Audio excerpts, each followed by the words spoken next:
నేను లోపలికి తీసుకెళ్తాను. ఓకే అలాగే.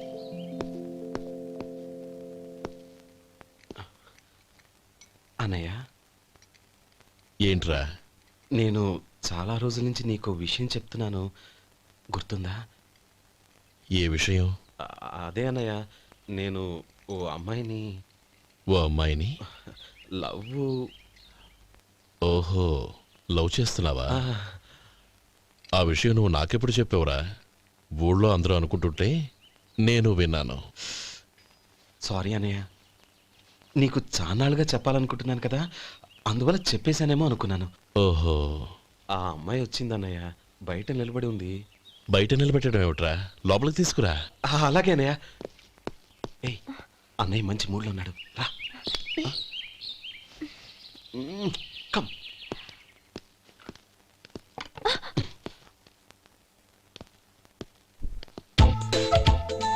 ఎందుకంటావేంటయ్యా? ఆ అన్నయ్య మాట వినగానే మీ డాక్టర్ గడగడ వణికిపోతాడు. అసలు డాక్టర్ చదివే తమ్ముడిని అలా భయపెట్టచ్చా? తప్పు కదా? తప్పేనండి. నమస్కారం మేడం. నమస్కారం. అదేంట్రా, మనిషో పక్కనుంటే నమస్కారం ఇంకో పక్కన ఉంది? అది మర్యాద అన్నయ్య, మర్యాద. ఆహా, అవును, నీ పేరేంటమ్మా? నందిని. ఆ నందిని. నందిని అన్నయ్య. ఏ, ఆ ముక్క తను చెప్పలేదా? పెద్దలంటే మహాగౌరవం అన్నయ్య, మేమిద్దరం ఇంత క్లోజ్ ఫ్రెండ్స్ కదా, ఆయన నాతో కూడా ఎక్కువ మాట్లాడదు. ఓహో కదా. నాకు మీ డాక్టర్కి పెళ్ళవని, అప్పుడు అన్నయ్య సంగతి చెప్తాను. ఏం చేస్తానండి? ఏం చేస్తానా? సంవత్సరం తిరగకుండానే కవల పిల్లల్ని కని వాళ్ళ అన్నయ్య చేతిలో పెడతాను. వాళ్ళకి 5 సంవత్సరాలు వచ్చేసరికి ఆయన్ని బాగా ముట్టిగలేస్తారు. అవును, అమ్మాయి మోహం చూడకుండా నిర్ణయం ఎలా తీసుకోనరా? తలెత్తు.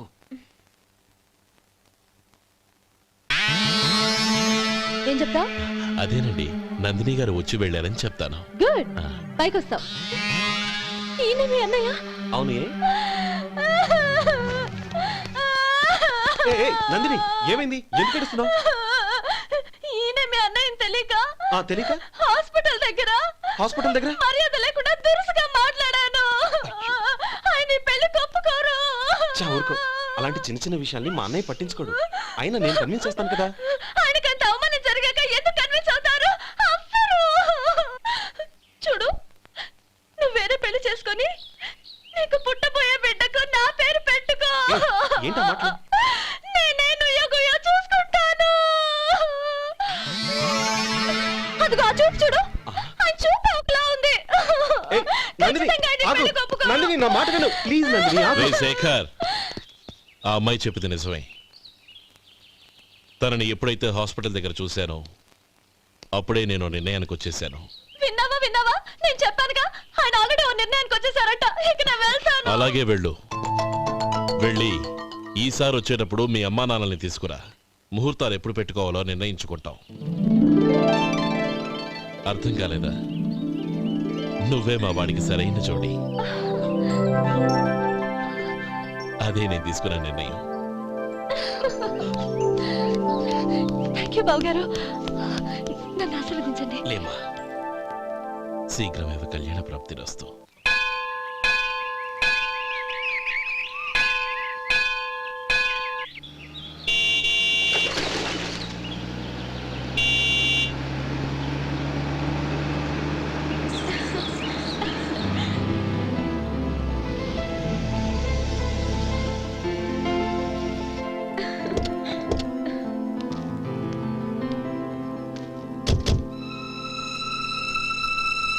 రామా,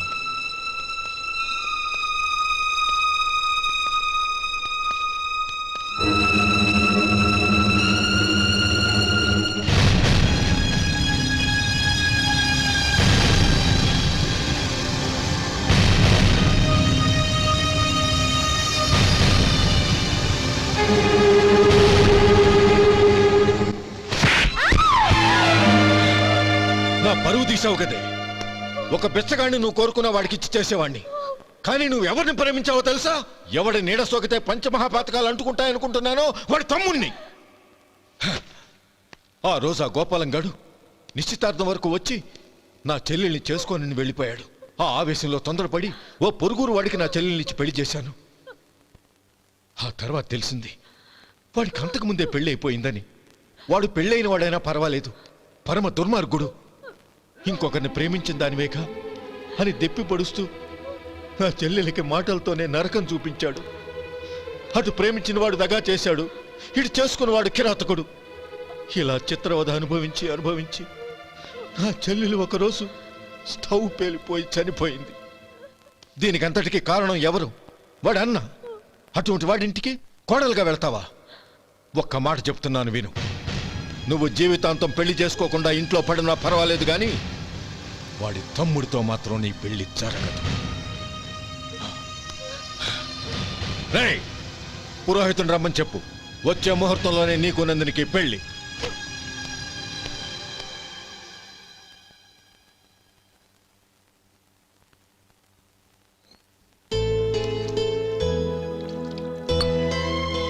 ఒరే, అదేంట్రా ఒక ముద్దైనా తినకుండా చేయగడిగేశావు? నాకు ఆకలి కాలేదు నానమ్మ.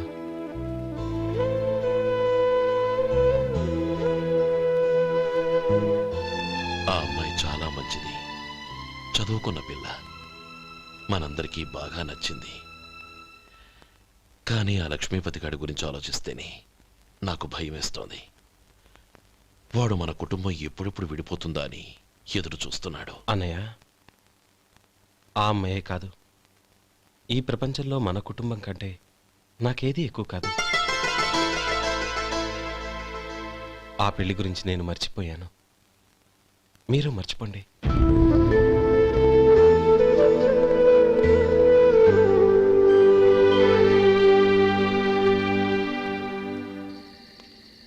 శేఖర్, నువ్వా?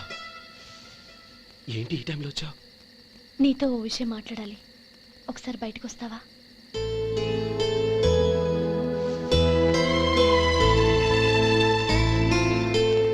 ఏంటి సూట్ కేసుతో వచ్చావు? శేఖర్, మా నాన్న నాకు వేరే పెళ్లి చేయాలని చూస్తున్నాడు. అందుకే నేను నిర్ణయానికి వచ్చాను.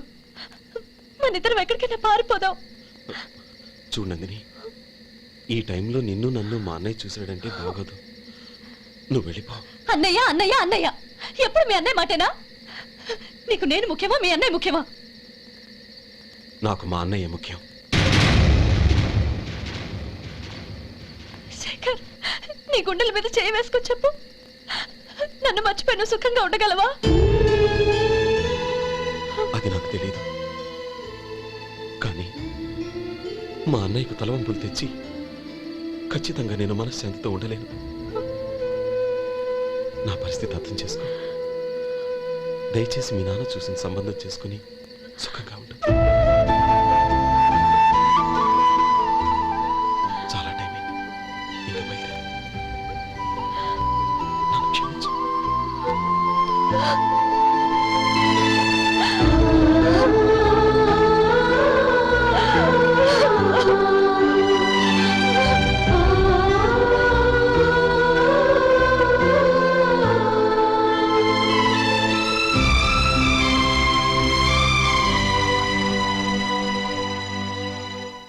ఏంట్రా అలా మౌనంగా కూర్చున్నావు?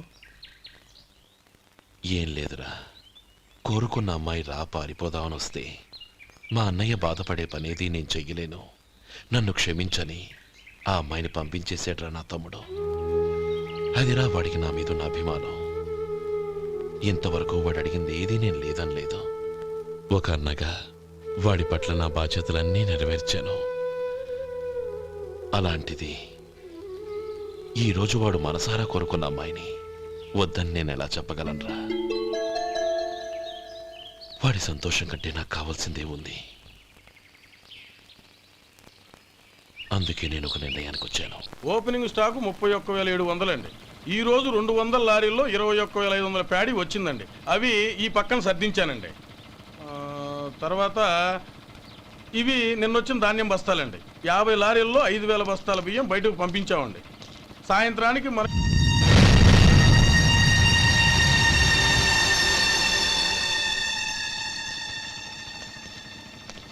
వీడెందుకు వచ్చాడు ఇక్కడికి? నమస్కారం. ఎందుకు వచ్చాడో అడుగు. నీ సహాయం అర్థించొచ్చాను.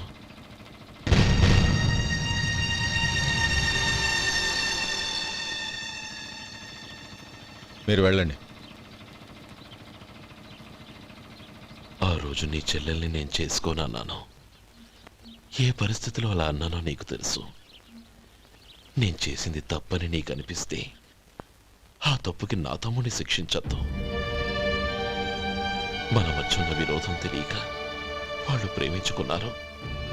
నేను నా తమ్ముడికి నీ కూతుర్నిమ్మని అడగడానికి వచ్చాను. దయచేసి వాళ్ళ పెళ్లికి అంగీకరించు. నీ మొహం చూస్తేనే పాపమని సొంత ఊరినే వదిలేసి వచ్చిన వాణ్ణి. అలాంటి నేను నీ ఇంటికి నా బిడ్డనివ్వాలా? ఇన్నేళ్లుగా నీ నీడ కూడా నా మీద పడకూడదని పట్టుదలగా ఉన్న నేను దాన్ని వదులుకొని నీతో సంబంధం కలుపుకోవాలా? సరే, నేను నా పట్టుదలని ఆత్మాభిమానాన్ని అన్నిటినీ వదులుకొని నా కూతుర్ని తమ్ముడికిచ్చి చేశానే అనుకో. దానికి బదులుగా నువ్వేం వదులుకుంటావు? ఏం వదులుకుంటావో చెప్పు.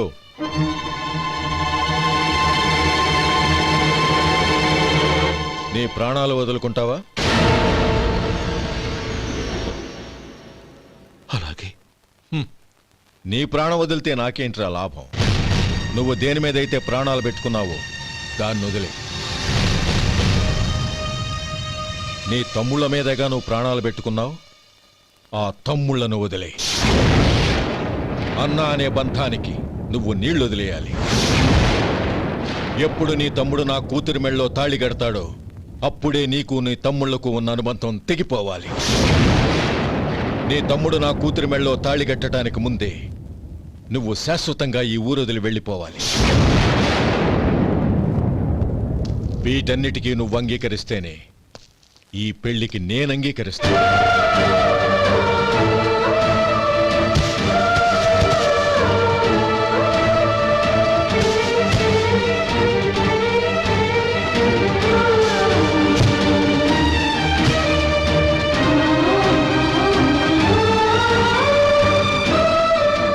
ఏమంటావు?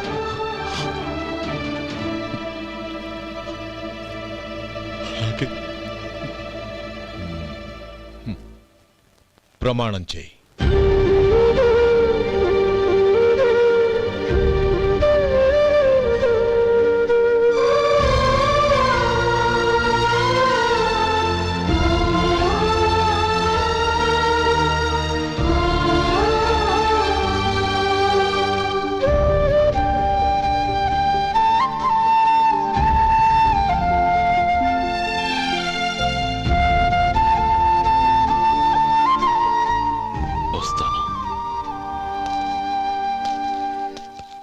అంకుల్, నందిని నాకిచ్చి పెళ్లి చేస్తానని చెప్పి ఇప్పుడు వాడి తమ్ముడికిచ్చి చేస్తానని మాటిచ్చారేంటి?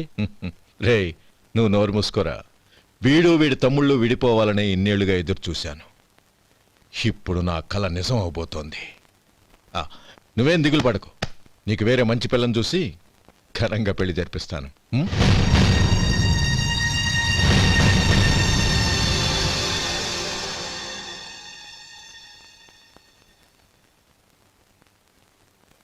శేఖర్, మధు, నానమ్మా, రే, నువ్వు చాలా అదృష్టవంతుడివిరా. లక్ష్మీపతిని కలిశాను. పాప అనవసరంగా వాడిని అపార్థం చేసుకున్నావురా. వాడెంతో ఆప్యాయంగా నన్ను పలకరించాడు. ఆనందంగా ఈ పెళ్లి ఒప్పుకో.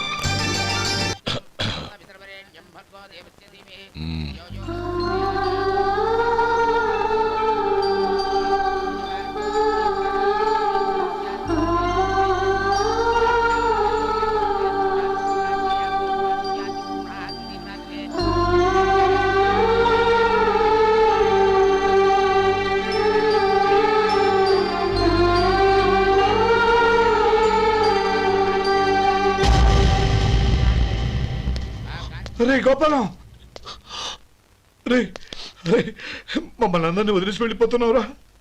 చంద్రం, నా తమ్ముళ్ళని ఎలా పెంచాలనుకున్నాను అలాగే పెంచాను, పెద్ద చేశాను. వాళ్ళందరూ సుఖంగా ఉన్నారు. అంతకంటే నాకు కావాల్సిందే వద్దురా. అయినా నేనెక్కడికి వెళ్తానురా? వాళ్ళ ఆనందంలో ఐకమత్యంలో నేను ఎప్పుడు ఉంటాను. ఎడకు, ఎవరైనా చూస్తే బాగోదు. కళ్ళు తుడుచుకో, లోపలికి వెళ్ళు.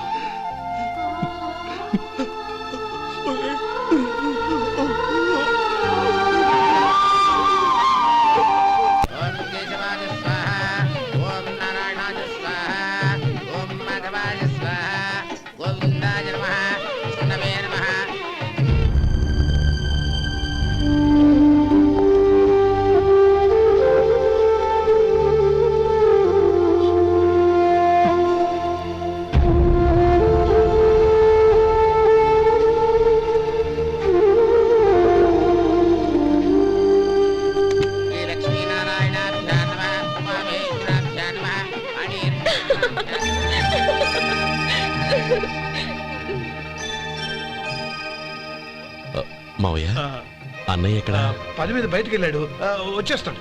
ఓహో అలాగా నమస్కారం రండి రండి.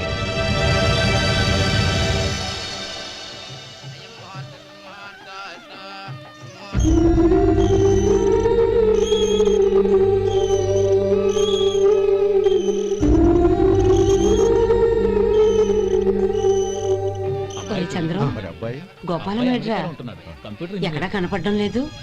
ఇందాక నీతో మాట్లాడుతుండగా చూశాను. అది ఎవరినో పిలవడం మర్చిపోయాడంట, అక్కడికి వెళ్ళాడు. ఈ పాటికి వచ్చేస్తుంటాడు. అలాగే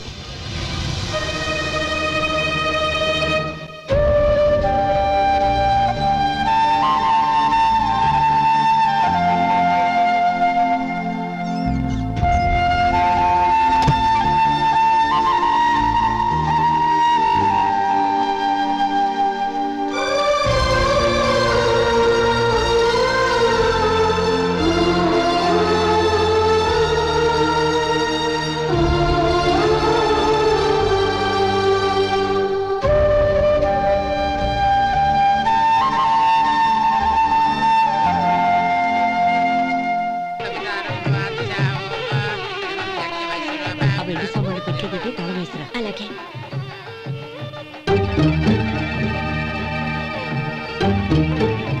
అన్నయ్య పెద్దనే ఏడి? చిన్న పని మీద బయటికి వెళ్ళాడంట, ఇప్పుడు వచ్చేస్తాడు.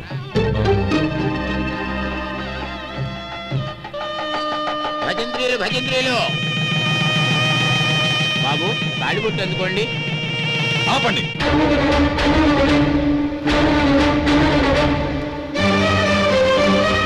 మా అన్నయ్య రానివ్వండి, తర్వాత తాళి కడతాను. అదేంటి బాబు, ఆలస్యం అయితే దుర్ముహూర్తం వచ్చేస్తుంది. మా అన్నయ్య ఎప్పుడు వస్తాడో అప్పుడే నాకు మంచి ముహూర్తం. దుర్ముహూర్తం వచ్చాక తాళి కడితే శుభం కాదు.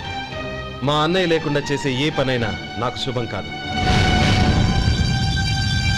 నేను తాళంటూ కడితే అది మా అన్నయ్య వచ్చిన తర్వాత. ఇక మీ అన్నయ్య రాడు. రేయ్, నువ్వు నోరుమై. ఏంటో అనేది నేనన్నది పచ్చి నిజం. నా మాట మీద మీకేమైనా అనుమానం ఉంటే అసలు జరిగిందేంటో ఈయన్ని అడగండి.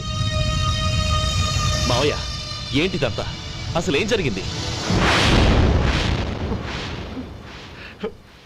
మీరందరూ నన్ను క్షమించండి.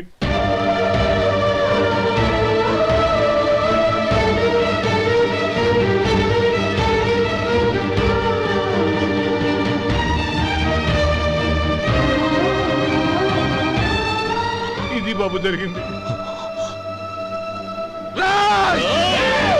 బాబు! వద్దు బాబు! వద్దు బాబు! వద్దు! ఇది అన్నయ్య రక్షించడు. నేను ఎందుకు చెప్తున్నానో అర్థం చేసుకోండి. ఏదైనా గొడవ అయితే మన కుటుంబం గౌరవం ఏమవుతుంది? నా మాట వినండి. ఎంత ఘోరం చేసావు నాన్న. అన్నగారు లేకుండా ఆయనకి జీవితం లేదు, ఆయన లేకుండా నా బతుకి అర్థం లేదు. మా పెళ్లి పేరుతో ఆ దేవుణ్ణి అలా శిక్షించడానికి అసలు నీకు మనసు ఎలా వచ్చింది? అది కాదమ్మా. అంతకంటే నాకు ఇంత విషయం ఇచ్చి చంపుండొచ్చుగా.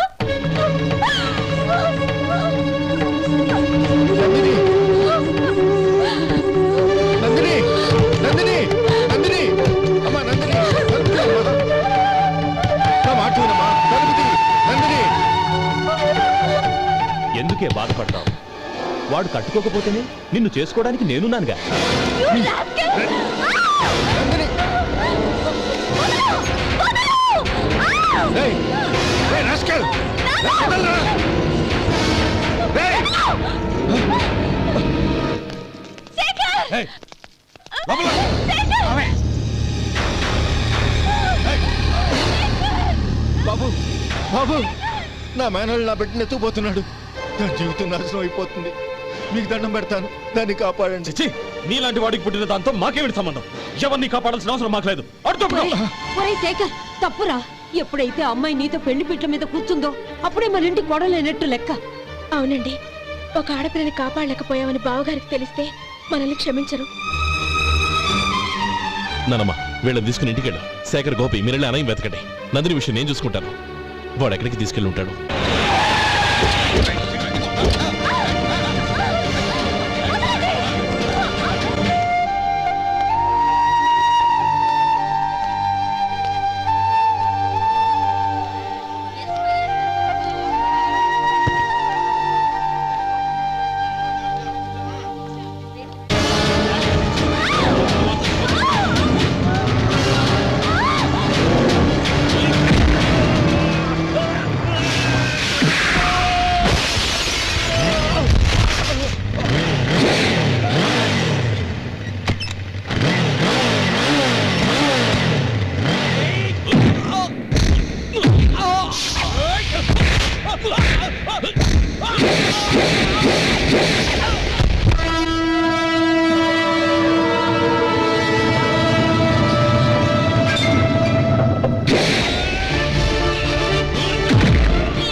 చంపదు, నీకు దండం పెడతాను, చంపదు.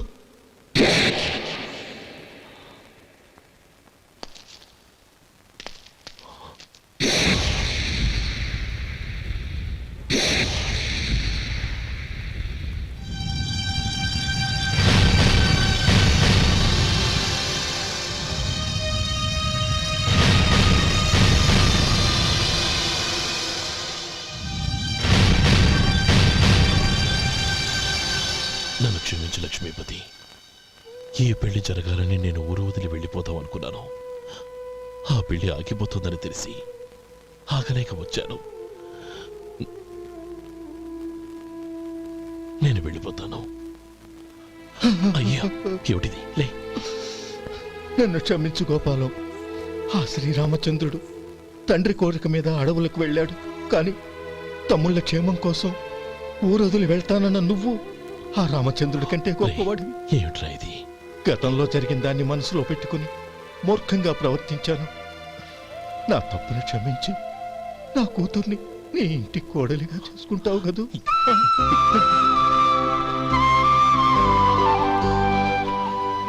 బావా, నా మనసులో ఉన్న కోరిక చెప్పనా? చెప్పు బావా. నాకింకో జన్మంటూ ఉంటే నీ తమ్ముడిగా పుట్టాలనుందిరా.